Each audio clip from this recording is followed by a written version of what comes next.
السلام علیکم دوستو، آج کی ہماری ویڈیو کا موضوع ہے اللہ پر بھروسہ۔ اگر آپ کو ہماری ویڈیو پسند آئے تو چینل کو سبسکرائب، ویڈیو کو لائک اور شیئر ضرور کریں اور بیل کے بٹن کو لازمی پریس کریں۔ اللہ تعالیٰ اپنے بندوں کو حکم دیتا ہے کہ وہ اس پر بھروسہ کریں۔ اس دنیا میں دو طرح کے لوگ ہوتے ہیں، ایک وہ جو صرف اسباب پر بھروسہ کرتے ہیں،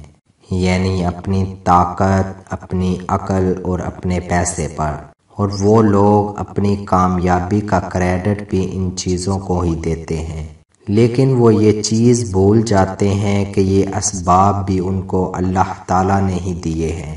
اگر وہ چاہے تو وہ ایک ہی پل میں ان سے یہ سب کچھ چھین لے اور وہ ہاتھ پیر مارتے رہ جائیں۔ اور دوسرے وہ لوگ ہیں جو اللہ پر توکل کرتے ہیں، لیکن ان میں بھی دو طرح کے لوگ ہوتے ہیں، ایک وہ جو اسباب کو اختیار کیے بغیر اللہ پر بھروسہ کرتے ہیں، اور دوسرے وہ جو اسباب کو اختیار کرنے کے بعد اللہ پر توکل کرتے ہیں۔ یہی لوگ عقل مند ہیں، اور اس کا ثبوت حدیث میں بھی ملتا ہے کہ ایک مرتبہ ایک صحابی اونٹ پر سوار ہو کر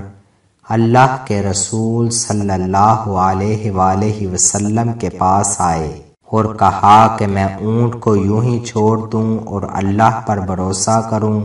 یا میں اونٹ کو باندھ کر اللہ پر بھروسہ کروں۔ پھر نبی کریم صلی اللہ علیہ وآلہ وسلم نے فرمایا کہ اس کو باندھ کر اللہ پر بھروسہ کرو۔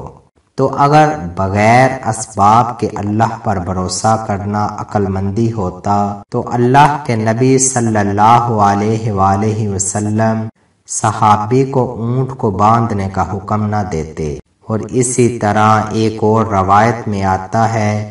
کہ جو شخص اللہ پر اس طرح توکل کرتا ہے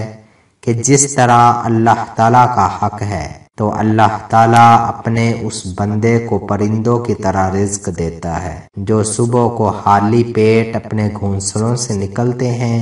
اور رات کو پیٹ بھر کر اپنے گھونسلوں میں لوٹتے ہیں۔ اس روایت میں پرندوں کی مثال دی گئی ہے کیونکہ ان کو اللہ ہی رزق دیتا ہے، لیکن اس کے لیے بھی ان کو اپنے گھونسلوں سے نکلنا پڑتا ہے، اور اسباب کے اختیار کرنے کے بعد اللہ تعالیٰ پر توکل کرنے کا ایک بہت بڑا فائدہ یہ بھی ہے کہ جب انسان کو کامیابی ملتی ہے